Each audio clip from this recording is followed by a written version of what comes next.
York City have lost some big players now, whether that's through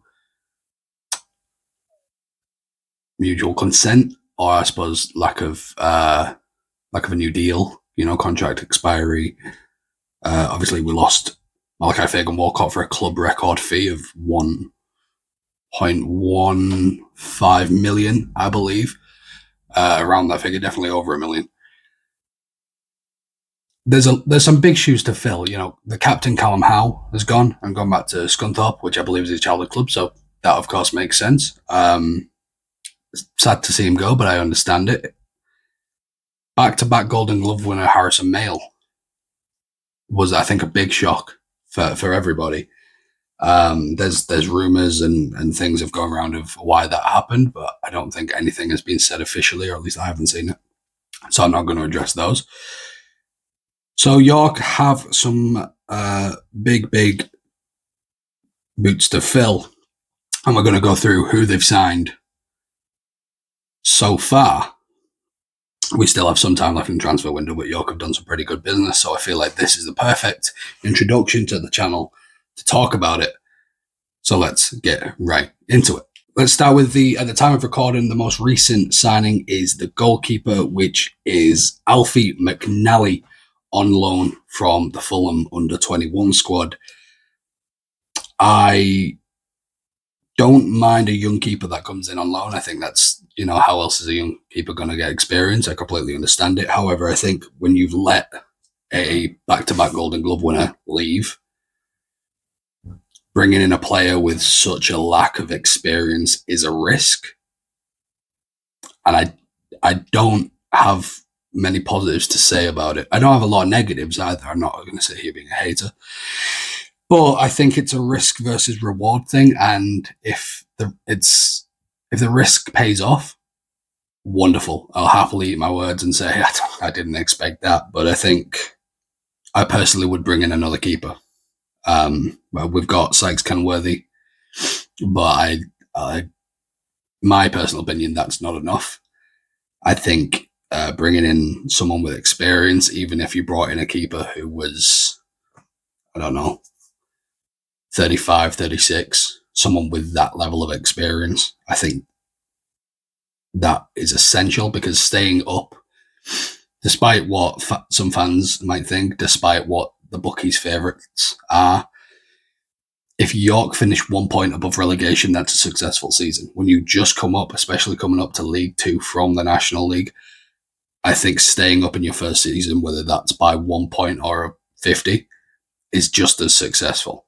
I think that's the priority. And I think signing an experienced goalkeeper is one of the best ways to do that, in my opinion. However, I'm not going to sit here and just, slander the kid. If he puts those gloves on and he's an incredible player, I'll be very, very happy. Up next, and tailoring to the experience that I just mentioned, 35-year-old Jack Hunt, who is primarily a right back, has joined York, which, again, I get, bringing some experience, players who know it, that's fine. It's not obviously a super long-term solution, but I get it. First season in, as I said, with the keeper, you want to bring the experience in, who know the league, knows what it takes. And Jack Hunt has played in some pretty good teams. He's played all over Yorkshire, such as Huddersfield and Rotherham, Sheffield Wednesday, quite a few times Sheffield Wednesday, actually. So he knows Yorkshire. That's cool. He's played for, most recently was Wigan, which, league above. Before that, it was Stockport. So he has plenty of experience around this, and I think it would be good to bring in that experience, especially being around a good amount of players who have never been this high in the league before. In the league, what's the word I'm thinking of? I'm drawing a blank. Triangle. Pyramid. We got there. Football pyramid. But yeah, I think Jack Hunt, I understand the signing. I'm not mad at it. He's a good player. He's an experienced player, and I think he will help the team tenfold. I'm going to give this signing a 7 out of 10. Next, we have the signing of the young defender, Charlie MacArthur. My dryer is done. I don't mind it. We have plenty of depth in that role, so it's a bit different from the goalkeeper situation where we don't have the depth. Here it's a good signing. It's a free transfer. He's coming in from Newcastle's under-21s. He's been on loan at Carlisle and a Scottish team that I'm not going to try and pronounce. I'm going to be honest. Shall I try? Adrionians? No idea. Probably butchered it. Sorry. So he's, I said, a young lad. He's got plenty of time to grow. He's only 21, I believe. Let me just check. Yep, he's 21. So he's got a whole career ahead of him on a free. Can't really complain about it. Next, we have Zach Johnson. Zach Johnson was on loan to us last season. I played his heart out. I was really impressed with him. He was seen after the Rochdale game at the end of the season when we won it, just taking it all in. And the fact he's now got a permanent move, I think, shows he really enjoys his football here. It's hard to explain it when you're not in that club's fan base. Because let's be honest, most football fans look at another fan base and just think, what a knobhead. Do you know what I mean? And I understand that, but there's a really strong connection with players and fans at York, and I think that may have contributed to bringing Zach Johnson here permanently. It's a 10 out of 10 for me, and I'm just very happy that he's here to stay. A defensive signing I'm very excited about is Zech Medley. I think Zach I'm used to. He came through Chelsea and Arsenal's youth. I think came from Chelsea's youth, then under 18s, and then went to Arsenal under 18s, etc. Played for Gillingham, Kilmarnock, and he then had a permanent move to KV Oostende in Belgium. So he's got some travel experience before going from them a few years later and joining Fleetwood, to which obviously they went on loan to Bromley, and now we've signed him permanently. 26, he's a big lad. I'm excited by this signing. I think it's a very, very solid signing for this league. I think it's a perfect signing for this league. And if a miracle was to happen, I think he's a perfect signing to carry over into EFL League One. I'll give this a 9 out of 10. I think unless out of nowhere he becomes injury prone or, we lose him a lot or whatever the case is, I don't see a situation where this isn't a real staple of our defence. Now into the midfield, we have Mark Shelton, who has plenty of experience in and around this league, playing for teams such as Salford, Hartlepool, Oldham, Barnet, which is where we got him from. Another free transfer. He's got plenty of experience. He's 29, so he's still got a good amount of seasons left in his prime. And I don't have too much to say about this one. I think this is your fundamental signing. I think this is a signing you have to make no matter what team you are. When you come up to a league like this, you need the experience. You need a player you can trust in this league. One of the signings I'm most excited about is Arthur Reed joining us after his contract expired at Colchester. We love a freebie no matter what league you're in, especially low leagues though. If you can save money on a good signing, cherry on top. Arthur Reed was part of the Luton squad who won the League One title, I believe. I don't know if he got game time in that season. I'm not going to pretend he did. I don't think he did. But he's part of the squad, and being around that is really winning mentality.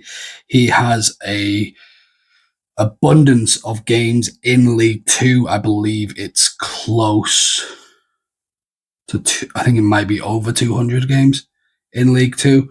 So he has that experience, and he is still young. He's 26 years old. He's still got plenty of years left in him performing at his best. I think he's a incredible replacement for someone like Daniel Batty, who just left York. I also think he's an upgrade with no disrespect to Batty. He was a good servant for the club. We loved him. But I think Arthur Reed is a magnificent signing, and I think he will thrive in this team. He's very persistent with his runs. His defensive maneuvers are very, very good. He will chase down players, and I think the resilience and lack of he doesn't seem to have complacency, which is obviously perfect. From what I've seen of him, he is just non-stop, and I think that's absolutely perfect for what York need in the midfield. Player I'm not too clued up on is Francis Maguire, signing from Boston. He is still young; he's 22, so I would assume this is a one for the future thing. Again, it's a free, so you're not losing much other than wages and agent fees. I have to imagine the manager or the coaching staff or the owner has seen something that they like, and they've seen something that thinks is perfect for York, whether it's this season or in the future. He's played over 60 games in the National League, 12 goals, 13 assists. Played 48 games in National League North. Sorry, he's played in playoffs, so he has a decent amount of experience for his age. I think it's definitely one for the future. I'm not really going to critique it too much because I think coming in from Boston and being only 22, it's definitely a wait and see. I don't think it's an immediate impact signing, which is perfectly fine by me. York's final signing so far is the return of Dipo Akinyemi coming back from Derry City. I'm happy about it. I love Big Dips. I think he's very much he's got the rapport with York fans, right? He's almost a cult hero, and I think him coming back, perfect squad depth. He knows the club. The fans know him. He's reliable. I don't see him being a starter. I think Josh Stones is starting, and I think maybe for most part, if Stones doesn't start, Pierce probably does. It shifts up there. But I think Dipo is going to be a very welcome substitution later on. He's big, he's strong, he's fast, he's reliable. He puts his heart into every performance, and he plays for the badge. And I think that's a perfect substitute signing. He'll start some games, of course, which I'm fine with, but I think what we've brought him in for is perfect. I'm very excited to see Dipo back. Even more excited to use York on FIFA with Dipo. I love it. Got the York FM save going. Love the video games. I love the fact that we're going to have York back in the FIFA titles or EAFC, whatever. I'm very excited for this season, man. If there's any more transfers between now and the transfer window, there probably will be. But if there isn't, we'll make another video. If there is, I'll make a part 2, unless it's just 1 or 2, and then we'll do a spotlight on those. But thank you everyone for watching. Comment, like, subscribe. There's going to be everything on this channel, from matchday vlogs to fan reactions to match reactions, news, whatever the case is. I will be covering it. Very much a passion project. I love this club, and I love talking about it. So thank you all for watching. Comment, like, subscribe, all that jazz, and I will see you next time.